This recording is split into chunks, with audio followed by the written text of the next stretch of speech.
Hello everyone. তো আজকে গেছিলাম একটা ব্রাইডকে সাজাতে, যেটা কোনো প্ল্যানই ছিল না। তো হঠাৎ করে আমাকে দিদি আমাকে জানালো যে আমার সাথে চল, একটা ব্রাইডকে সাজাতে হবে।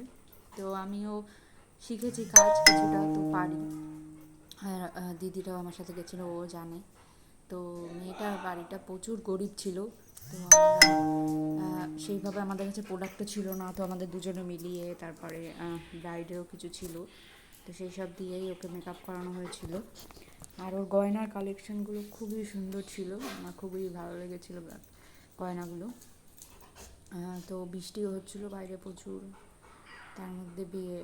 তো আমরা যতটুকু পেরেছি নিজেদের মতো সাজানোর চেষ্টা করেছি। আর ফাইনাল লুক দেখানো হয়নি, কারণ আমি ভুলে গেছিলাম আর অনেক লেটও হয়ে গেছিলো, তো বাড়ি চলে গেছিলাম। তো আমি একটা ফটো